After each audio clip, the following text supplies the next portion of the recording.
Hello and welcome back to car vlog India. मैं हूं आपका host Siddharth and these here are the 2023 Bajaj Pulsar NS range. This is the NS 160 and this is the new NS 200। अब आप में से जो लोग पल्सर के फैंस हैं या पल्सर को फॉलो करते आ रहे हैं उनको पता होगा कि हाल ही में बजाज ने ब्राजील में अपना ये पल्सर लाइनअप इंट्रोड्यूस करा है, जहां पे NS 200 और NS 160 कुछ अपडेट्स के साथ लॉन्च की गई थी और वही अपडेट्स अब जो है इंडिया में भी अवेलेबल हो गए हैं। अब NS 200 की बात करें तो करीब करीब 10 साल से भी ज्यादा से ये मोटरसाइकिल उपलब्ध है यहाँ पे, but now it is in its best ever iteration because उसको काफी कुछ सब्सटैंशियल अपडेट्स मिल गए हैं इस बार। उसी तरह से NS 160 को भी कुछ अपडेट्स मिल गए हैं।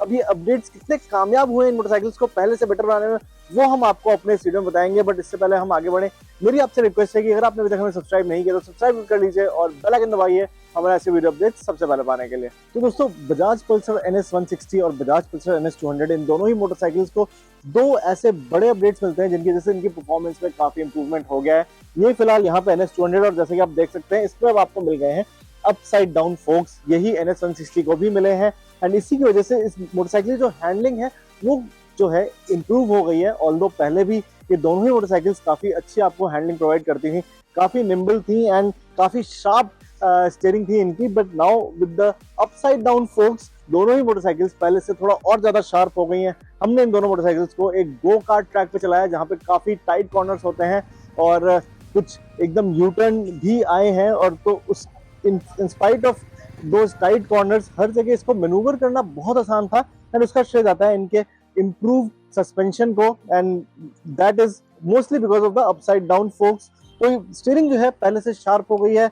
यही नहीं, मैं आपको बता दूं कि एक जो इसमें डाउन पॉइंट है वो ये है अपसाइड डाउन फोक्स का कि इंडियन कंडीशंस में जो कन्वेंशनल आपके फोक्स आते हैं, फ्रंट फोक्स आते हैं टेलीस्कोपिक, वो थोड़े से ज्यादा कामयाब है when it comes to the maintenance, because उनमें मेंटेनेंस जो है उतने नहीं मांगते वो कंपेयर टू द यूएसडीज। इसमें आपका अगर आप पॉट होल्स में इस मोटरसाइकिल को बहुत तेज निकालेंगे या कोई बड़े गड्ढे में या बड़े स्पीड ब्रेकर पे इस मोटरसाइकिल को आप ज्यादा तेज ले जाएंगे तो जो फोर्क सील होती है उनके बस्ट होने का थोड़ा सा चांसेस बढ़ जाता है।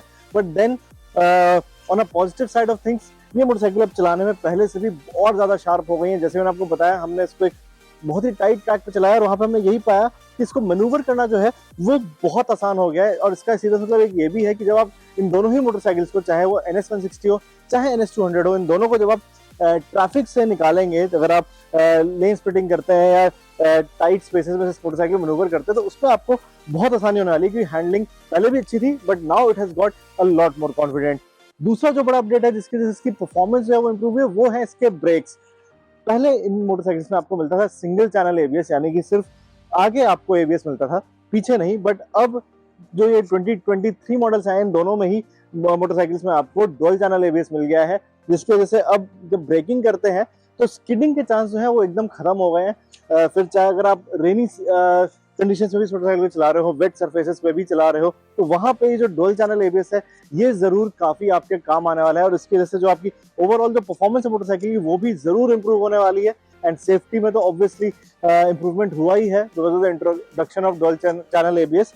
और फिर जब हम ब्रेक्स की बात कर ही रहे हैं तो आपको बता दूं, NS 160 में जो है पहले एक आगे एक छोटी डिस्क ब्रेक मिलता था compare to the NS 200, but अब इन दोनों ही मोटरसाइकिल्स में आगे आपको एक 300 मिलीमीटर का डिस्क ब्रेक मिलने लगा है। तो NS 160 के ही अगर हम बात करें सिर्फ, तो उसका ब्रेकिंग पैकेज जो है तो पहले से काफी इंप्रूव हो गया है because of the bigger front disc brake and because of the dual channel ABS. But then even on the NS 200 due to the introduction of the dual channel ABS, ये जो मोटरसाइकिल है वो पहले से better हो गई है when it comes to the braking. फिर अगर हम कुछ और इंप्रूवमेंट्स की बात करें तो NS 200 पे एक और बड़ा इंप्रूवमेंट जो हुआ है वो ये हुआ है, इसका जो स्पीडो कंसोल है वो अपडेटेड है। तो पहले की तरह अभी भी ये आप देख सकते हैं काफी स्पोर्टी सेमी डिजिटल इसमें कंसोल है। सेंटर में आपको एक टैकोमीटर मिल जाता है एनालॉग, जो कि काफी स्पोर्टी लगता है। बट अगर हम यहाँ डिजिटल डिस्प्ले पे गौर करें तो अब आपको डिस्टेंस टू एम्प्टी का डिस्प्ले भी मिलने लगा है, जिसके थ्रू आप जो है जब इस मोटरसाइकिल को चला रहे हैं तो आपको अंदाजा हो जाता है कि जो आपका मौजूदा फ्यूल है, मौजूदा पेट्रोल है, उसमें मोटरसाइकिल कितने चलने वाली है। यही नहीं, अगर आपको आप गौर करेंगे तो यहाँ पे एक गियर इंडिकेटर भी मिल जाता है, तो आप इसके थ्रू बहुत ही आसानी से पता कर सकते हैं कि आपका गियर लीवर जो है वो किस पोजीशन पे है। ये अपडेट दोनों ही जो है NS 160 को भी मिले हैं। बट फिर एक और ऐसा अपडेट है जो दोनों मोटरसाइकिलों को मिला है, वो है इसके एलॉय व्हील्स। तो जो N सीरीज है, जो N250 वगैरह है या N160 है, वहां से वो एलॉय व्हील्स आए हैं। सेम डिजाइन है। इसकी वजह से अब एक इंप्रूवमेंट ये हुआ है कि इसका जो वेट है वो पहले से लगभग 1 किलो कम हो गया है। वही अगर हम ओवरऑल वेट की बात करें तो ओवरऑल भी इस मोटरसाइकिल का वेट जो है पहले से 3 किलो कम हो गया है, because of the new front focus and the new alloy wheels. तो जो अनस्प्रंग मास होता है उसमें एक अच्छा रिडक्शन आया है। और अगर हम वेट वाइज की बात करें तो now it is 4951 for the NS200 and 50:50 for the NS160, which is perfect wait distribution. और इन्हीं वजह से जो है इस मोटरसाइकिल की जो हैंडलिंग थी, जो कि पहले भी एक बहुत बड़ा प्लस पॉइंट था, वो और ज्यादा इंप्रूव हो गई है। मैं आपको यहाँ पे एक चीज और बताना चाहूंगा कि NS200 एक लौती ऐसी मोटरसाइकिल है जिसमें आपको पेरीमीटर फ्रेम मिलता है इस सेगमेंट में। उसी तरह NS160 में भी आपको पेरीमीटर फ्रेम मिलता आ रहा है, which is a novelty feature. And thanks to the revise suspension, thanks to the updated alloy wheels, अब इसकी जो हैंडलिंग है इन दोनों ही बाइक्स की वो पहले से भी इंप्रूव हो गई है। और फिर अगर हम बात करें इंजन वगैरह की, तो इंजन में एज सच कोई चेंज नहीं हुआ है। इट ऑफर्स रफली the same power and torque figures as before. नीचे आप स्क्रीन पे देख सकते हैं इन दोनों ही मोटरसाइकिल से पावर एंड टॉर्क फिगर्स। तो जैसे मैंने बोला, इसमें कोई ऐसा चेंज नहीं हुआ है। तो पहले की तरह अभी भी आपको एक काफी रिफाइंड फ्यूल इंजेक्टेड यूनिट मिलता है। अगर हम NS200 की बात करें तो उसमें आपको लिक्विड कूलिंग मिलती है, वहीं अगर हम NS160 की बात करें तो उसमें आपको ऑयल कूलिंग मिलती है। तो उसमें कोई चेंज नहीं हुआ है। पहले की तरह अभी भी NS200 पे आपको एक 4 वॉल्व सेटअप मिलता है, जिसकी वजह से रिफाइनमेंट लेवल्स वगैरह जो है वो काफी अच्छे हैं। बट एक चीज जो है जो कि पहले की तरह अभी भी कैरी फॉरवर्ड हुई है, बट शायद बजाज उसको थोड़ा सा इंप्रूव कर सकता था, वो ये कि इसका जो पावर आउटपुट है वो काफी पीकी है। तो ये मैक्सिमम जो मजा आता है इस मोटरसाइकिल को चलाने में वो आता है काफी हाई आरपीएम पे। मिड रेंज की बात करें तो उसमें मैं ये तो नहीं बोलूंगा कि कमजोर है, बट कोई बहुत स्ट्रॉन्ग पॉइंट भी नहीं है इसका जो इसकी मिड रेंज है। उसी तरह से अगर हम बॉटम एंड ग्रंट की भी बात करें तो उसमें भी अच्छी है, but it's not very strong. कोई बहुत आपको इनिशियल जो बर्स्ट होता है एक्सेशन का, जो पुरानी पल्सर्स होती थी जैसे कि 220 वगैरह हुई है, इनफैक्ट जो इवन जो नई 250cc पल्सर्स आई हैं उसमें जो एक आपको एक्सेशन का क्विक बर्स्ट मिलता है लो एंड रेंज पे, वो इन दोनों ही मोटरसाइकिल्स में मिसिंग है। उस पर शायद बजाज डेफिनेटली थोड़ा सा काम कर सकता था, but then the engines have been left untouched. And कोई बहुत बड़ी चीज नहीं है, बिकॉज अगर आप उनमें से हैं जिनको हाई एंड परफॉर्मेंस पसंद है, ट्रैक पे अपनी मोटरसाइकिल चलाना पसंद है, या फिर हाई स्पीड आपको मोटरसाइकिल हाई स्पीड पे चलानी है, टॉप एंड के अगर आप शौकीन है स्ट्रॉन्ग टॉप एंड के, तो डेफिनेटली आपको ये मोटरसाइकिल्स काफी पसंद आने वाली है। इनफैक्ट इवन अगर आप हाईवे वगैरह पे हैं जहाँ पे आपको स्पीड जनरली एक्सप्रेसवेज पे 100 के ऊपर ही रखनी पड़ती है, तो उसमें भी ये मोटरसाइकिल्स जो है दोनों ही आपको बिल्कुल भी निराश नहीं करेंगी। बहुत ही आसानी से आप NS200 को स्पीडो इंडिकेटेड 130-140 में ले जा सकते हैं, वहीं NS160 को भी आप 110 प्लस पे बहुत कंफर्टेबली क्रूज कर सकते हैं। तो टॉप एंड परफॉर्मेंस अच्छी है, लो एंड और मिड रेंज थोड़ा सा बेटर हो सकता था, जो कि बजाज ने अभी नहीं किया है। और फिर फाइनली अगर हम आते हैं फ्यूल इकोनॉमी पे, तो कितना देती है, एक ये बहुत ही कॉमन क्वेश्चन है हम सभी बायर्स का, मोटरसाइकिल बायर्स हुए या कार बायर्स हुए।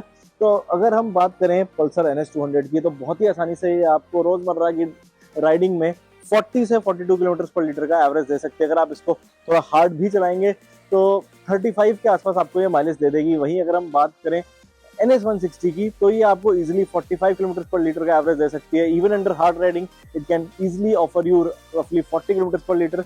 तो फिर चाहे वो परफॉर्मेंस हो, फिर चाहे फ्यूल एफिशिएंसी हो, इन दोनों ही एरियाज में दोनों मोटरसाइकिल्स काफी अच्छी हैं। और जैसे मैंने आपको अभी बताया कि हैंडलिंग में, डायनामिक्स में तो ये दोनों मोटरसाइकिल्स इंप्रूव हो ही गई हैं। हाँ, एक दो ऐसी चीजें थी जिसपे बजाज काम कर सकता था, बट फिलहाल उसने नहीं किया है। जैसे कि दोनों ही मोटरसाइकिल्स में अभी आपको एक हेलोजन हेडलैम्प ही मिलती है, कोई LED प्रोजेक्टर वगैरह नहीं मिल रहा है। This is kind of surprising, because अगर हम इनकी जो नई पल्सर रेंज है N सीरीज वाली है, उस पर आपको प्रोजेक्टर हेडलैम्प्स मिलते हैं। इनफैक्ट अगर हम पुरानी इनकी मोटरसाइकिल्स पे भी गौर करें, जैसे कि 220 जो हाल ही में रीलॉन्च हुई है, उसमें भी आपको प्रोजेक्टर सेटअप मिलता आ रहा है इतने कई सालों से। तो अभी तक तो बजाज ने नहीं किया, बट हमने आज बजाज से ये चीज डिस्कस करी और उनका कहना है कि बहुत जल्द, मोस्ट प्रोबेबली 1 साल के अंदर, आपको इसमें LED प्रोजेक्टर हेडलैम्प भी शायद मिल जाए। यही नहीं, अगर हम स्टाइलिंग की भी बात करें तो उसमें भी कुछ खास चेंज नहीं है। आप देख सकते हैं, ऑल्दो पेंट स्कीम्स वगैरह नए हैं, यहाँ पे आपको व्हाइट दिख रहा है with red and black tones. वहीं अगर हम NS160 तरफ गौर करें तो उसमें आपको जो है यहाँ पे आप देख सकते हैं ब्लैक मिल रहा है विद द रेड ग्राफिक्स। तो अभी ये 2 कलर ऑप्शंस अवेलेबल हैं।